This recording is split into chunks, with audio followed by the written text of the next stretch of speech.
Today, on Behind the Velvet Ropes, we're going to get some culture, and I don't mean just in our yoga. We're going to talk to jewelry designer Andreas Von Zadora Gerloff, handbag designer Marsha Sherrill, new shop owner to Soho Atsuro Tayama, and makeup guru Bobbie Brown. So don't go anywhere, because we're coming right back.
I'm with the owner of this amazing store, A La Ville Rousse on 5th Avenue, Peter Schaefer. How are you? I'm great. How are you? Good. Tell me about that amazing chandelier that we just saw. It's Russian around 1800, and the Russians were specialists in colored glass.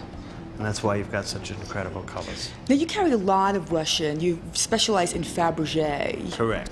And you've had this store since 1851, but you look good. Yeah. You haven't been here since then. Good nip and tuck. Yeah, exactly. We started out in 1851. Fabergé was a client of ours. And the Russians in general loved small objects, loved beautiful things, loved snuff boxes, things that didn't come from Russia. And that sort of led us right into dealing with Zadora. He's right in the line of Cellini, Dinglinger, and Fabergé, and all of the other great artists, but he's not a copy of anybody. Mm-hmm. He is who he is. How did you two meet? Kicking and screaming. Explain that. Violence? I don't know about that.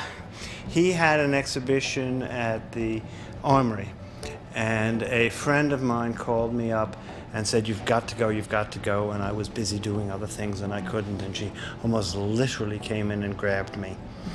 And I just absolutely went gaga when I saw the pieces. There's not many workmen that do the type of work he does. I mean, it's all hand done, it's almost one of a kind. The jewelry that we conceived together, we're doing 12 for the first group, but we're only doing 12 of each. So it's piece. Very limited. That's right. Mm-hmm. It's a limited edition.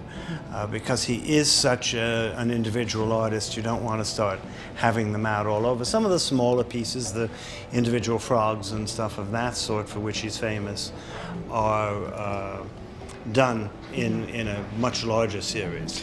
But you're doing a lot with the objet. That's These correct. Really big pieces. That's correct. So those are kind of one of a kind. That's right. That's right. They have to be, because the one of the things that Andreas and I have in common is a love of stone. And the stone speaks to him and tells him what's inside the stone. Mm-hmm. So even if he has another similar piece of stone, he may get another animal out of it. How do you decide what you're going to do together? Because he has an idea and you have an idea. How do you know what's going to sell? Well, he's basically continuing his own work in studio with the animals and what have you, which we will be having here. And it's the line of phantasmagoric jewelry, which is really quite a fashion statement, as you know. Mm-hmm. People tend to wear one single large piece without everything else, and that's basically what we designed, and you filmed some of those, the octopus, the scorpion, whatever. Well, one piece is all you need. They're just amazing. Yeah.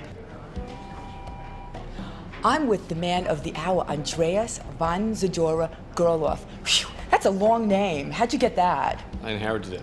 Lucky you. Uh-huh. You wouldn't have chosen it for yourself. It's kind of fabulous. Very swanky. Thank you. And we're at A La Ville Rousse today, where you have your collection. So first, I want to know how the two of you decided to collaborate. How did you hook up? Well, it seemed very logical when Mr. Peter Schaefer came into my show at the Armory, and we started talking. It just seemed that we had the same view of what was beautiful, what should be done, what would be a nice progression from what Fabergé did. And within a couple of weeks, it just seemed like a right thing, and we just moved ahead. You're compared to Fabergé quite a bit, which is a great honor. Yes, it is. I mean, he's in a class by himself. How does that make you feel? I feel like I'm sort of aspiring to be in that class. I mean, I love the idea. I don't think it's quite accurate in that with modern technology and the way things are now, that the shops are run differently. No, there'll never be another Fabergé, but I think our work strives to also be in the same category from a position of quality and beauty. We're always trying to do something that is as good as it can be for whatever project it is, from a pair of cufflinks to the largest clock. And the collectors that enjoy my work often have Fabergé in their collection as well. So it's sort of a great come together on everything. How do you decide what to do? I mean, I know that you do a lot also with private clients. A lot. So they come to you and they say, Mr. Zadora, I want, this pin, this style. And how does it work? Because it's very couture. I know your wife, Monica, does drawings. Can you explain? Thank God for that. Yes, she does the drawings, and the client actually sees what they're getting even before we start making the metal or the stone. There's a very detailed drawing, and the client can make little changes, and there's an awful lot of client input. I'm not against it at all. In fact, I love the idea of a client taking some time with me, sitting down, telling me what they'd really like to do. And our company, even though we're 106 people in the company, including my own apprentice who does the sculpting with me, for a company that size, we're still absolutely a custom shop. We make things one of a kind for the client. Yeah. You're from Vancouver, Canada. Yes. Am I right that I said Vancouver, Well, Canada? I was born in Vancouver, then we moved up to my dad's island, which is south of Alaska, the Queen Charlotte Islands. It's a really great story how you started, that you hurt your hand in an accident, a hunting accident. So explain that. Yeah, I crippled my hand in a hunting accident, and in physiotherapy I started carving totem poles with the Indians. And within a couple of months, the Indians told my father, no one's ever learned this quite as fast. And I found something I really enjoyed, and the injury could be damned. It was just really the therapy, which I fell in love with. And then I never really looked back. I just kept sculpting, and then I worked into the medium of gemstones, which is now my favorite. But your family wasn't, I mean, you had to fight to do this because they weren't into you. We didn't talk for quite a while. Oh, well, now he must love your work. He does. He gets to order whatever he wants. He gets it free, actually, my father. Free? Not bad. Wow, that's like the best price of all. I love that. You like a lot of animals. You always do very animal-oriented pieces. Fish, yes. Birds. Why do you like nature so much? I think the forms that nature's dreamt up in evolution are the most fascinating. You go from a frog to a shark, and each are perfect in their way. They survive in their environment. And, well, frog is my favorite, but I mean, a bat can be beautiful. I mean, it's just endless. You can go on and on. You could spend 5 lifetimes trying to copy what's in nature and interpolate it into design. Now, I know your customers range from Dudley Moore. He was one of the first that kind of kept you in business. He was a true patron. Dudley Moore and Richard Burton were Richard really patrons. Burton for Elizabeth Taylor. They were true patrons, both of them, and they bought everything I made for, a period of about 2.5 years. And Dudley was a real true friend as well. And then after that, I just branched out and found more and more clients. And it's still sort of a patron system where, not dissimilar to what Fabergé actually did. From my understanding, he really had his basis of operation were the great patrons. And a company our size needs the same thing. Clients that really love what you're doing and get a piece and delight in ordering another. Okay, the main question of the hour is, if I want to buy some of these pieces, what is the least expensive piece to the most expensive piece? I think, because I'm on a budget. Aren't we all? We're all in it. I think that they range from, in what we have here, I think there's something that would start at $1,500, and then the price can go up to the millions. I mean, the large clocks, they really get up there. Your work is art. It's not just jewelry, it's a piece of art that you're buying. Thank you for saying that, and I agree. I do. We try to make the pieces as beautiful as we can. It's not really just cranking them out and shooting them out. We use the techniques that are right to make the piece. Where's Monica? Where's his fabulous wife? She's sleeping. We got to bed pretty late last night. Where were you? Save Venice. The went Save on and on. Venice.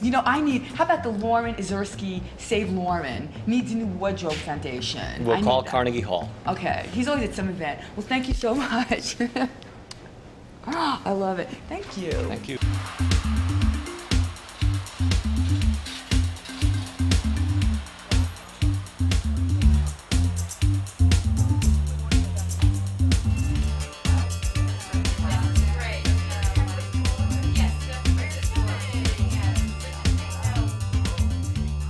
Pudding. There's pudding pie. I love it. I know she's from Alabama. She's from Alabama. Of Does course. she like chitlins? Of course she does. We all do. Grits. Nothing but sausage. I'm with Marsha Sherrill of this amazing store, Kleinberg Sherrill. Give me a kiss. Hey. Mwah. Mwah. Good to see you. You too. Well, outside what we were looking at is the fall. What's in the store current. now is current fall. Current which fall is collection. A little darker and... And a lot of the suedes and a lot of the heavy exotic leathers that we're known for, the alligators and everything else. And then back here, of course, we have spring. How do you differentiate between spring and fall? Because leather is leather. Leather is leather. What we try to do, Lauren, is introduce a lot of innovative fabrications and different things. And instead of having everything be really serious, like the $7,000 alligator bag that you covet. Okay. I do covet. You do, that. and you have Everyone for years. covets that. Is that Look, which one is that? Is that the That's the big one in the middle of the table, which is like our signature Allegro bag, and it's like $8,000. Once you reach those bargain. points, It's a cheap, bargain. at twice the price.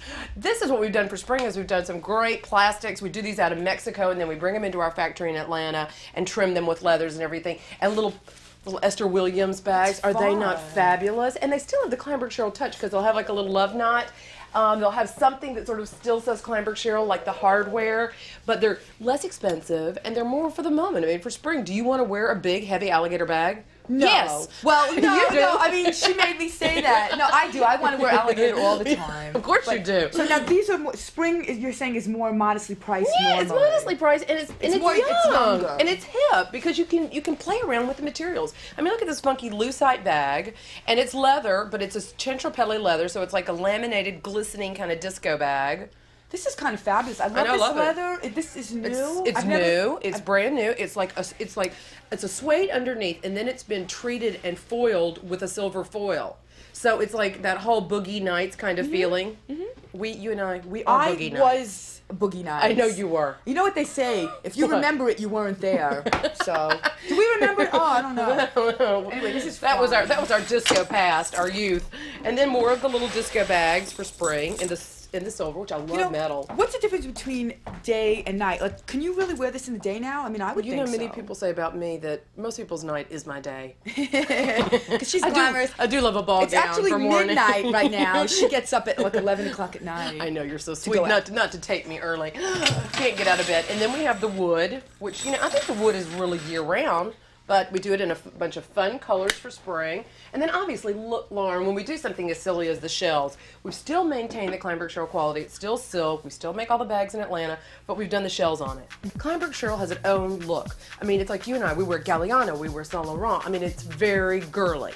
I'm from the South, and so there's, that whole Southern French sort of thing happening. It's the girl. I mean, we don't even pretend to want to be that sort of Armani, Calvin, Severe. We are what we are. These are bags for girls.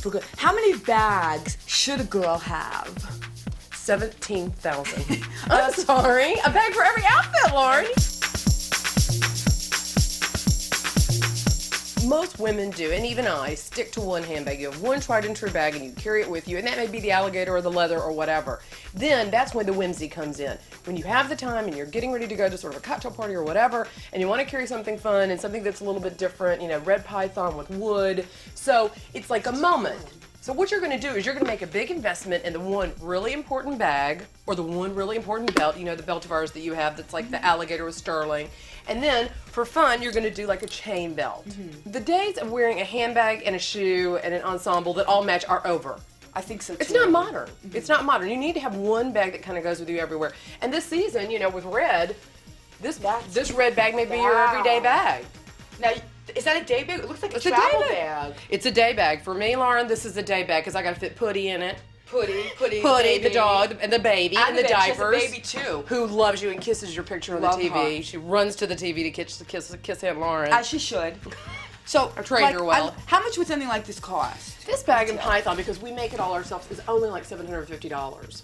That's Nothing. Other people's fabric bags cost this much. Wow, I love so that. Kleinberg Cheryl is really a value in the designer market. Right. love that. So instead of having only a black bag for day or whatever, you might say, okay, I have to make an investment. I can only really carry one bag day in, day out. Let it be this. And then for novelty, you'll have the little poof ball, or you'll have a wooden box bag. I love these other natural Aren't they pythons fun? And that then you're look what we did doing. with the python. I mean, I think that this moment now in fashion, thank God it's not about minimalism. You know, we are all about maximalism. You've never been Honey, minimalistic. it never happened. That moment never happened at Kleinberg Cheryl. Anyway, what we've done is we've taken the python and look, it's embroidered. Can you see how it's got the embroidery over the top? Beautiful. Isn't that detailing great? So it's a little unexpected little twist, but it's very embellished. And then it's got the Kleinberg Cheryl hardware, and yet it's big, and it's, you know, nice. I mean, that's a great roomy bag. Yeah, what else? Let me see. I love And the rattan, which I have a little surprise in the rattan bag. rattan. I love Because rattan. I'm so parched. Lauren, I'm so parched. What is in here? Look what happened to be in my bag, my favorite libation. You know what?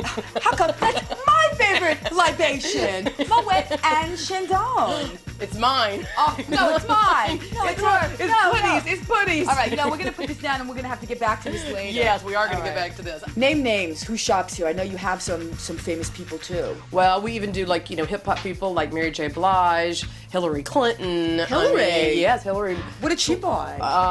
Handbags. Her wardrobe person's bought lots of handbags from us. And then Nancy Reagan, Betty Ford. We've dressed all the first ladies. And then we're even doing these really cool young hip hop stars. Excellent. And Maria Shriver, Arnold Schwarzenegger. So. Love Maria. Love Arnold.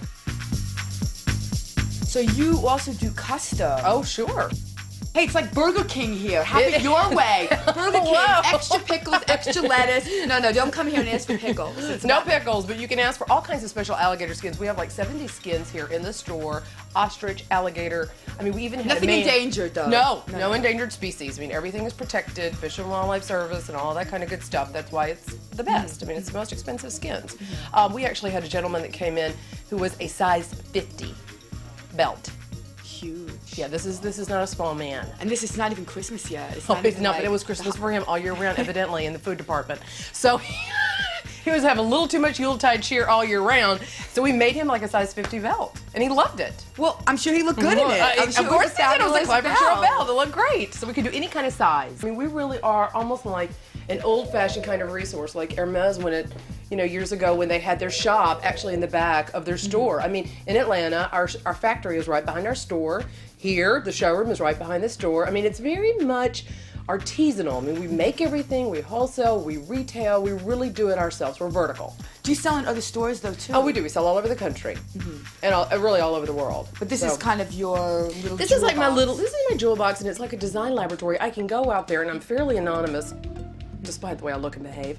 I can go out there and wait on customers, and I get the straight skinny from them, and they tell me what they like and what they don't like, and it's great. That's the way to do it. You have to. We were one of the very first people to move up to Madison Avenue.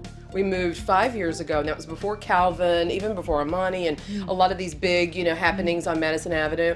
And we said, listen, unless we are in touch with our customer, then we've lost out. Do you think they're competition for you, or they just add to the? Oh, I think they all add. And it's like all of my really good friends are designers. I love other designers. So long as you're doing your own thing, why do you fear anyone else? I mean, I respect other designers. I love their work, and I promote them. There's Carlos Belchi! Oh, we should have gotten him in! We should have gotten him. Sorry. Hi, darling. Mwah. Did I just not say? He's got to be on my segment. Carlos Belchi. Did I not say I love other designers? Another bad design. Yes, I did. I was there just 2 seconds ago. I love you. We were just in Italy together. Whoa.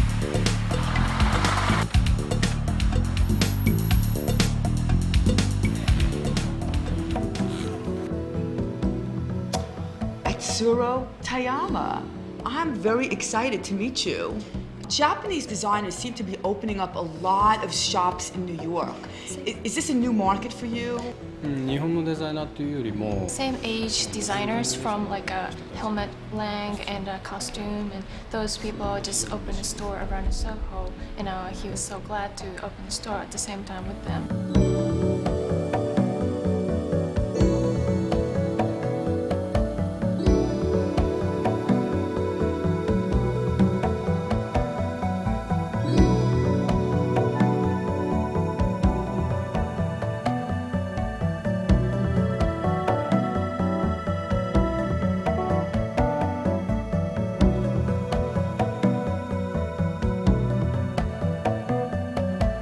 How do you know what your customer wants? Like, how do you know what to design? カスタマーが何を欲してるかより自分の服をここで Before customer, he wants to create and he wants to express what he wants to design first. He can think, what they want because he's also customer. The way he thinks is like a customer.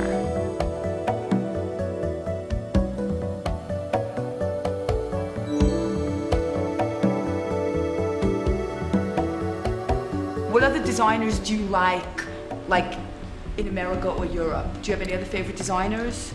He used to be an assistant for the Yohji Yamamoto, so he likes his creation and his design very much.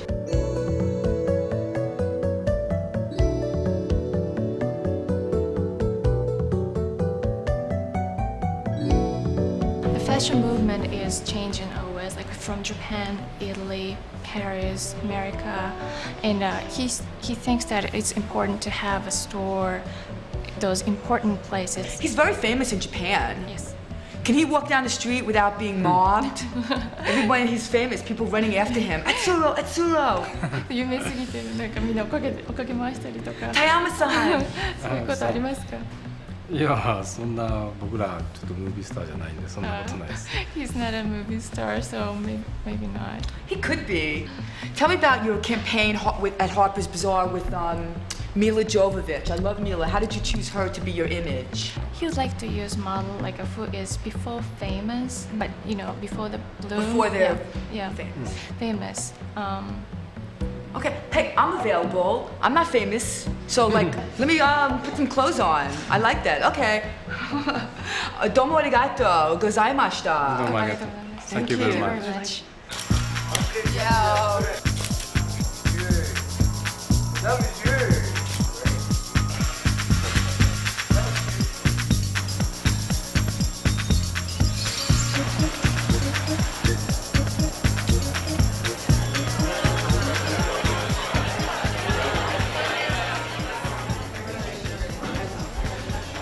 Hardly ever wears makeup but always looks good. It's makeup guru Bobbie Brown. How are you? Good, Lauren. How are you? Good, and I am loving Bobbie's new fragrance.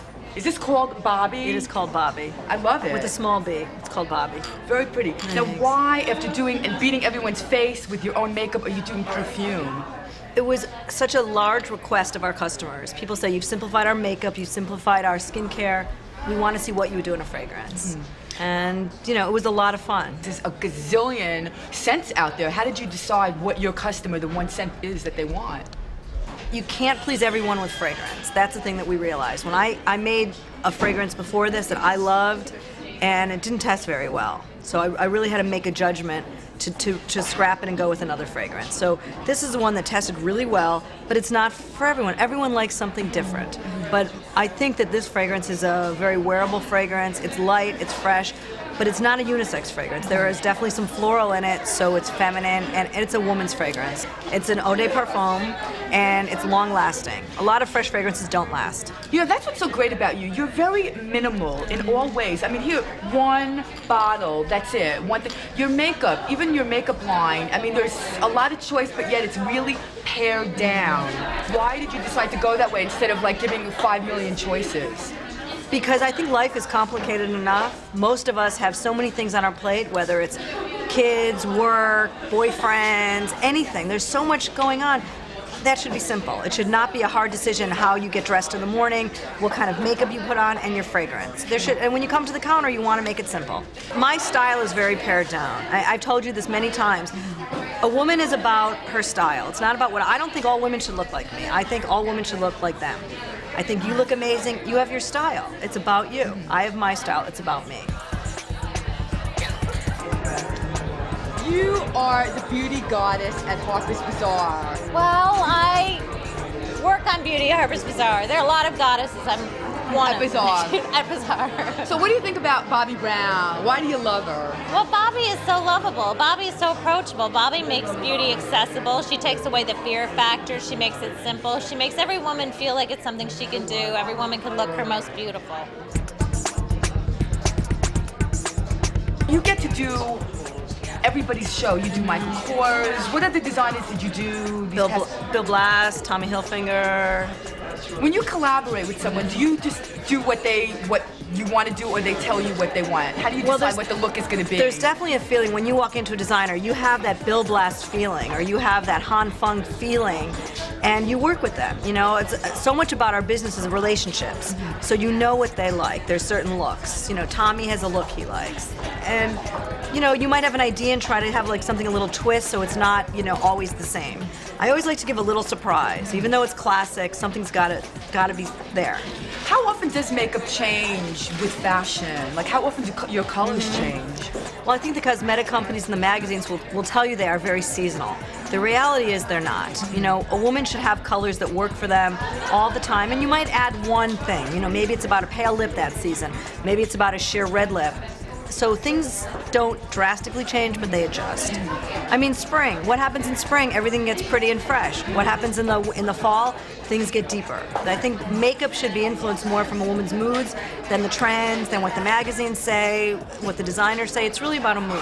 But sometimes I'll wear a ruby stain in the evening if I want to have a little bit more makeup. Now, this is a lot of makeup you have on today. This is more makeup than I normally wear. This is my television makeup. My party makeup. But it's still minimal. It's definitely minimal. But if I put too much makeup on, my husband, my sons just look at me and say, "Mom, you don't look good." So they like me without makeup. Is that the biggest mistake you think women make, is wearing too much makeup? I think a lot of women don't have enough security in the way they look, and I find women are more beautiful than they think they are.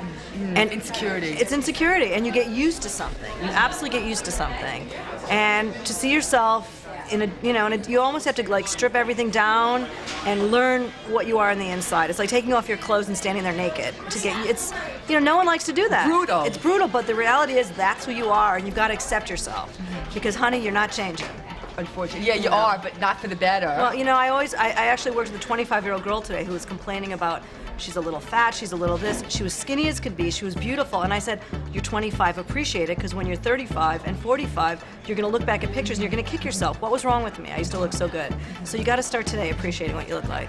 Now, you're the big kahuna, but you still do makeup. You have your own line, you have your new fragrance, but you still do shows. You still go out there and do faces yourself. It's what makes me want to work. It's what I love to do. I love doing makeup. I still do magazine shoots. I still do shows when time allows. It's what makes me most happy. Excellent. Bobbie, I want to thank you for being on Behind the Velvet Ropes. Is this not your favorite beverage, Moet and Chandon? Oh, my absolute favorite. She never goes anywhere without it. I want to thank the very awesome Bobbie Brown. Congratulations to your new fragrance. May you sell a gazillion bottles. And congratulations to your new show. Thanks for being on Behind the Velvet Ropes.